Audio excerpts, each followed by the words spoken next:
And happy Friday, everyone. It is tax day. It is April the 15th, 2011. I surely hope that you have filed your taxes by now, or else somebody might be knocking at your door or filed an extension. But tax day, TGIF to you out there in the audience.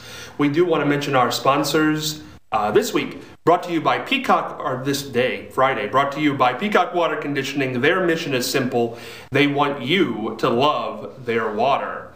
1800 Marion Marysville Road here in Marion, also located in Bucyrus. Call them 387-6312. Also brought to you today by Bubby Man's Games. Buy, sell, trade new and vintage games. 131 West Center Street right here in Marion. Call them 341-7009. Open Tuesday through Saturday, 12 p.m. to 8 p.m. Closed Sunday and Monday. The Ohio Neck and Back Pain Relief Centers, Scott M. Gray, across from Marion Center between TSC and Kroger. Telephone number 386-6580. Scott's also written a great new book, Good Back, Bad Back, and you can get this at all fine bookstores and retailers. And also today brought to you by Nite Owl Theater, located on the net at www.fritzlives.com. To receive email updates, contact NiteOwlTV at yahoo.com, and that's NITEOWL TV at yahoo.com. Joined today by Charlie, Marianne, and Fritz. As always, we're going to kick off the program as we do each and every day with This Day in History with Charlie Evers. Okay, we'll go over to Ireland. Politicians in Northern Ireland reached an agreement aimed at ending a 30-year siege of violence which claimed over 3,400 lives. Under the agreement, Protestants and Catholics in Northern Ireland would govern together in a new 108-member Belfast Assembly, thus ending years of direct rule from London. There you go. And now, if you don't know what to do tonight, it's Friday night. It's one of the all-time great movie nights. I have a gentleman here who can pick out something to you. It's called The Flick Pick with Fritz the Nite Owl. Fritz? Thank you, Scott. Tonight, probably a movie that is better known than the ones that, better known today than the ones that I talked about earlier. It is a film noir mystery suspense classic called Double Indemnity. Goes back to 1944. It was a 5-star film then. It is a 5-star film now. Believe me, you won't fall asleep during this. It'll hold your interest all the way through on every level. Billy Wilder was the director. 1944 was the year it was made, regarded as one of I think it's regarded as one of the 100 best films ever made. Stars Fred MacMurray, Barbara Stanwyck, Edward G. Robinson, based on a superb novel by mystery writer James M. Cain, who also wrote Mildred Pierce and The Postman Always Rings Twice. Also great movies. It deals with an insurance salesman, Fred MacMurray, who is seduced by a blonde-wigged Barbara Stanwyck. He sells her she buys a policy on her husband, and he tells her about the double indemnity, how she gets twice the money if he accidentally meets his maker, and Fred gets involved in doing the husband in so that Barbara Stanwyck can collect the double indemnity. Edward G. Robinson, usually the bad guy in most movies, is the good guy in this one. It's kind of interesting because MacMurray, who most people remember as the nice father on My Three Sons, had to be convinced to play this role. He's one of the most popular leading men, usually in light comedies or a couple of action-adventure things with Errol Flynn, and did a couple of westerns and so forth. But generally, he was a good guy type, lighthearted, easygoing, and he didn't want to do it because he said, hey, I'm just a saxophone player who gets in these films with Carole Lombard and so forth. This is so against type, but he did it, and he was superb as the villain. The dialogue is crisp and moving. The suspense is terrific. It is film noir at its very, very best. Very easily available on DVD, VHS, Steam, whatever playback system you have. Can't recommend this one highly enough. Double Indemnity, Fred McMurray, Barbara Stanwyck, Edward G. Robinson, 1944, great then, great now, see it tonight. Fred McMurray, wasn't he also the absent-minded professor? Yeah. Yes. Oh, And also son of Flubber. yes, Flubber. I loved the absent-minded professor Oh, movies. but he's also, as a villain, he was so terrific in this. And then you see him in the Caine Mutiny, where he that is was a also good the movie. conniving guy who kind of gets everything moving so that he cons Van Johnson into thinking that Humphrey Bogart is crazy. Hey, that's a movie for another night. Well, Van Johnson is one of those guys who could pop up in any movie. Oh, A lot of people didn't know his name, but he would pop up, and you'd say, that's Van Johnson. And he was the all-American boy. But he was a heartthrob, too. Yeah. Definitely. Went on to do a lot of murder, she wrote later on in his career. Oh, did he? I believe he did. Oh, okay. Yeah, and lived to a good old... So did Fred McMurray. Lived to happy old ages, and good for them. We do have a current event this Friday to cap us off this week. Very interesting, I thought. I was reading the paper the other day. More women are embracing their gray hair. Can you believe this? The tide is turning on graying. More than 40% of Americans have some gray hair by the time they turn 40. More women have embraced their silver, white, gray, and salt and pepper locks. Celebrities such as Helen Mirren, Judi Dench, and Jamie Lee Curtis. Food maven Paula Deen, author Toni Morrison, and singer Emmylou Harris have different shades of gray and silver in their hair. Marianne, obviously Case in point. Well, the only female at the table here, and you have gone gray. Did you ever give any thought to it? Well, my mother had beautiful white hair, and I really didn't want gray hair. You know, I really didn't. And I used to have it lightened. I was born with brunette hair, and I used to have it lightened and blonde and so forth and so on.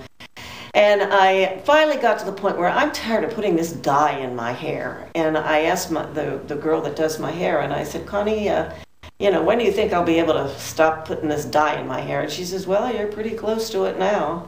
And I said, well, let's don't put any more dye. And I'm very happy with my hair. In fact, I have been in places and people I don't even know, men that I don't even know, come up to me and say, oh, my, you have very nice hair, which really surprizes me. Is your husband with you when these men are coming up to you? No.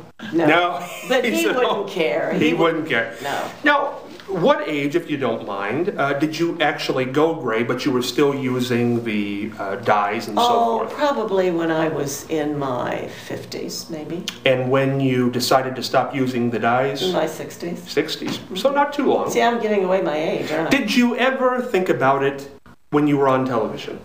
Were you getting little locks of gray then? Oh, no, absolutely No, not. that was all natural. No, I was in TV in the late 80s and early 90s, and no. It wasn't gray then? No. That was natural? It was blonde. It was blonde. Charlie, a male, but gray on top. Yeah, I'm just letting mine go as it, And it looks occurs nice. naturally. And it looks nice. Did you ever give thought to dyeing it? No. I used to have bushy hair. In fact, let me tell you something. Not many people know this. I've cut my own hair for 37 years. Really? Yes. Why? And people say, how do you do that? How do Well, you there was once a thing invented called a trim comb. And you used to see it advertised in Popular Mechanics. So this little plastic thing, you put a double-edged razor blade in it, and you can flip it over and shave, or you can thin your hair, or whatever. And that's all I've ever... The only time I had a professional person touch my hair was when I was in a nursing home in cardiac rehab. And they had a policy where they gave away one free haircut. Well, they gave you one for free. They gave me one They for free. said- I didn't like it as well as mine, of course. So you still have this, do they make these tools anymore? No, I've been looking for a trim comb for years to replace it because one part of it broke off, but I still got it. You still maintain? Oh, yes. What age did you go gray? If I didn't have my trim comb, I don't know what I'd do. I'd be run away from home. What age did you go gray?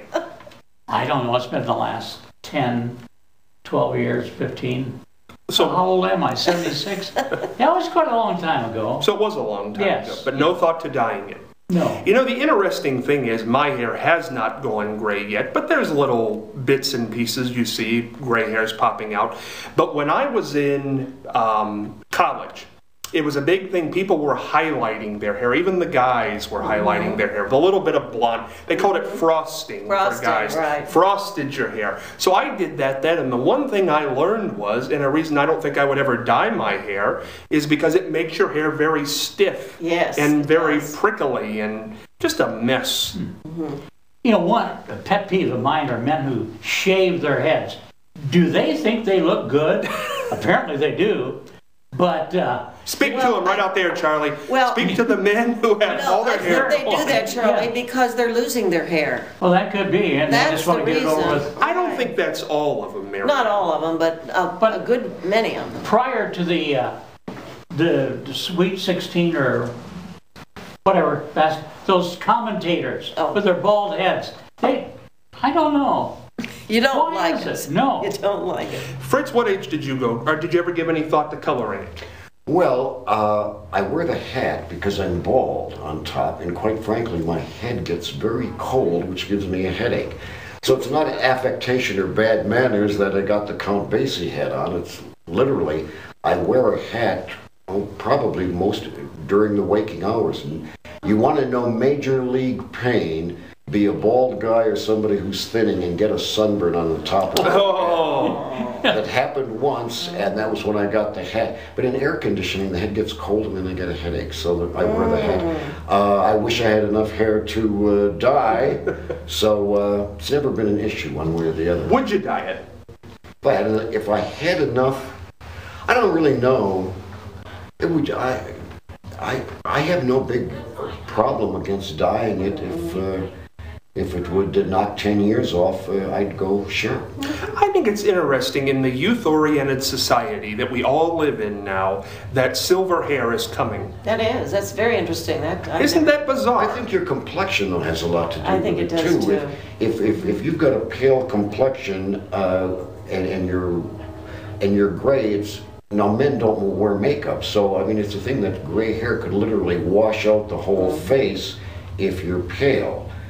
So, again, there are a lot of factors involved in it. What does one think about I kind of like the shaved head because I was considering that, but the family just said You have to have a certain kind of a head, though. So it was great on Telly Savalas. Yeah. It was. Yes. And first of all, if you have a nice shaped head, it's fine. Right. But if you have a funny shaped head, it's not so good. I think if I was a ball player, football or basketball, I think definitely I'd very seriously consider a shaved head. Or like a wrestler or somebody in a sport. I wouldn't want my hair or a swimmer. Yeah. Well, what about toupees? What do you think about toupees? Would you wear one? Would you wear one? No. Well, here's the thing. They're called rugs. I think it's your mother's father that the baldness gene comes from? No, it's supposed to come from the mother. Would I wear a toupee? Well, my hair's not thinning, thank goodness. Isn't. Yeah, but you're young. if you but if you want to, well, I don't know. I think. Well, Fritz, what age did you start having hair issues? Oh, probably when I was in the Army, and I think part of it was wearing that steel pot on the head all of the time. But on my father's side, and my two brothers both have great heads of hair. It's all of my Sicilian ancestors that had the Sicilian ancestors. Yeah, Sicilian that had the Henry Mancini hairline. That is the hair just around and bald and top. So 20s you were in? I'd say mid-20s. So I'm past that. So mid-20s, it started. You got the little quarter-sized thing on the back of the head, and it starts to recede at the front, and it goes, and it just keeps working both ways, and all of the next thing you know, you're Henry Mancini. Well, I tell you, without the talent. I'm going to connect. I'm going to connect the dots on this one because Marianne brought up the toupee here. If Fritz, you were having hair problems in your 20s, obviously Nite Owl Theater was not in your 20s. No. So during that run, you must have worn toupee, hairpiece. Yep. Did you like it? Oh yeah. Really? It was, again, it kept my head warm, it kept it out of the sun, and the kind I had was done by a great barber, and the guy he said, I'm going to put in about 20% gray in this, so that there's not going to be any line on the side where the thing, and I got the first one, and I picked up my wife at work, and we were in the car maybe 15 minutes, and she looked at me and said, did you get a haircut today? And I said, no, I got the hairpiece. And it was that, the guy had done such a nice job. Oh, that's wonderful. And it was literally, you put a little bit of adhesive on the inside liner, and you put it on like a hat, and that was it for the day. Well, do you believe these ads that say that they'll grow hair, that they'll... Oh, that can't be real. I don't see how you could grow hair after you're a certain age. That's got to be some of those other ads, pills that will change things that just ain't going to happen. I can't believe it. But who believed in heart transplants 20 years ago? Why not? Did you wear the toupee for television? Was it ever there? No, I only wore it for television or personal appearances. When did you drop it? After I left Channel 10. I like it better this way, to be honest with you. The hat This is a great look. With the glasses, it's great. Whatever works. Yeah. But no, it was grand. It was grand for television. Again, it really helped shape the face better, and as I say, it just worked. But and it wasn't difficult. As I say, it was get up in the morning. After you shower, you just put a little of this adhesive on, and you put it on, comb it in, and out you go. Recently, you returned to doing movies at the Grandview Theater in Columbus. First time you've been on TV doing that in quite a while. Right. Did you ever give thought to putting the toupee back on? No, I stayed with the hat because, again, I knew a lot of people that were in TV that were bald on the top, and they had to put makeup on there to keep the light from shining on it. And it's, like I say, to get TV makeup off is a drag. I never had to wear it on my face, but on a bald head it does shine, and it's something to consider. So the hat worked out good. The only problem with the hat is I can't find a store that sells them locally. It's, as I said, it's my Count Basie hat. When I saw the Count wearing this, and he always wore it in his album covers, and man, I gotta get a hat like that. I'll tell you, the unique thing is I've seen some of Fritz's new movies, and nobody prompted me to do this, but my goodness, they're great. Well, I'm going to say, if somebody is watching the show and they like it because I've got hair and not, who cares? That's right. If that's the criteria, that's really bad. Yeah. But it's strange how many network anchormen, the 6:30, when it was Brokaw, Jennings, and Rather, their hair they would just get salt and pepper, and then all of a sudden it was brown again, or it was dark colored. I just don't like I don't mind dyeing the hair, but I don't like when they use that black finger or that polish. Yes. Somebody, as I say, it depends on who makes it and how you style it. Right. Bing Crosby wore one, Frank Sinatra wore one, Humphrey Bogart wore one. And you never knew. And that's when you get the kind where it looks like they parted your hair with an axe. There you go. Or you're blonde on the side and you go dark black and you've got this two-tone line like the end of a two-tone Buick or Chevy. Or you sneeze and it looks like a convertible up on the top of your head all of a sudden. Like I say, the guy he said I'm going to put it. Well, and then there's Donald Trump with his hair. But that's not a piece. It's not a piece. It's real hair, but it looks like it. He makes it look like it. Why does he do that? I don't know. What does he do? Put it in the waffle iron in the morning? He must do something. It's very This is kind of a trademark for the guy. Yeah, I guess so. Do you think he's going to run for president? It would be fun if he did. Yes. Well, this would give the stand-up comedians and the talk show hosts a ton. They're probably longing for him to run. Absolutely. I don't think he can win though. I mean, I would hope not. But you know what? Reagan was an actor when he came. Yes, he had been governor. He didn't brag about how much money he has and how much power he has. Plus, he'd been a governor. He'd been a governor. He'd been involved in. Well, he was the head of the film industry. Yes, absolutely. So he had some good credentials. Should be interesting. I can't wait. You know, we're getting close. I just realized the other day. Republicans haven't come up with anybody yet. I saw Mitt Romney give a very good speech the other day. Mitt Romney, Very I think, good is the speech. most presidential of them all. Really, I do. I think it'll be Romney and Obama. That's my pick here, way out. But that's what I think. Charlie, you got any thoughts on that? No, I just kind of like in the background. I keep, Watching. looking them over. Yes. We'll get here in about 6 months, and Okay. that'll be all you'll see on Oh, boy. television Yes. and radio. Going to go into the mailbag this week. I'm 13 years old. I have a wonderful stepdad who has taken care of me since I was born. He and I don't really ever talk, except when I ask him to go somewhere or when I want something. That's the only time I ever hug him, too. What should I do so I can be closer to him? Cindy in Delaware. They have a good relationship. Well, that's wonderful that she has that kind of a relationship with a stepfather. You know, he may be the kind of person that doesn't know how to express himself. And he probably loves her dearly, but just doesn't show physically, but I'm sure he thinks the world of her. And she can just little by little get closer to him. Maybe just put a kiss, a small kiss on his cheek before she goes someplace. And then maybe the next time, she could start hugging him. Charlie, it's harder for men and little girls, is it not? I was going to say, I can just hear him now. Now what do you want after that kiss? Yeah.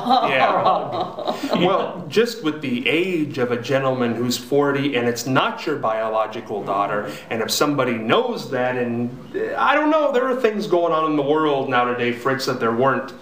Well, it also might be that the stepfather is sort of holding back so that the daughter won't think he's trying to replace her real father, and so maybe he's being just a little bit cautious so as not to alienate her in that way of saying, well, you're not my real dad. But it would be nice if they had a conversation about that, wouldn't it? Communication is so important with relationships. Communicate, talk. There's so many things that we hide and we keep inside that, if we just get them out, and I think that's what she should try to do. She should try to get a good conversation going with her or stepmother. perhaps like a mutual interest. Yeah, whether that it's mutual interest. music or sports or something that she knows he's interested in, That would be a she good can idea. kind of bone up and say, what does the quarterback do? Yes. We got to keep the lines of communication open. Do want to let the audience know if they have a question for the mailbag, they can join me on Facebook under the name Scott Spears or email them to irmcommunication@gmail.com. We tried this earlier on in the week. We're going to try it again. This is the end of the first week of the exchange, and we're going to celebrate. We have some people coming on to the set now. I called for them earlier on in the week. I don't know where they went. Just come on into the set. Come on in. Yes. Yeah, we're at 3 minutes. We don't need to try. And Jessica has done a lot of nice Jessica things Choina, for us. floor director here this week. And by the way, this is grape juice for all the people out there in television and radio land. Okay, so maybe we can leave it sit for a while. We can leave it sit for a while. Now, has everybody had fun this week? That's the important question. I have thoroughly enjoyed it. And I think I think on Monday it was a little iffy, but we got things ironed out, and I think we're going to get better and better, and we hope that a lot of people will watch us, and we hope that they give us some ideas. Maybe the people out there watching say, why don't you talk about fashion? Why don't you talk about, cultural things? And we'll do that. We're going fishing. We're going fishing. We're going fishing. Right. Fritz, what do you think? How'd the week go for you? Oh, I couldn't believe that the half hours went by so quickly. It seemed like, we sat down, said hello, and it's time to say goodbye. It's great, I think, to watch something on television or hear something on the radio that is not staged, but also is... It's not news. It's not beating you in the head. It's not opinionated every moment. Well, I don't think you could tell I was reading a teleprompter. I don't think so. Boy, the high-tech equipment that's in here, you wouldn't believe. Cue cards, Every word scripted. It has been a fun week. I certainly have enjoyed it. To the Exchange will be back on Monday. Here's looking at you. Here's Everybody. Charlie and Scott. Thank and Fritz. you.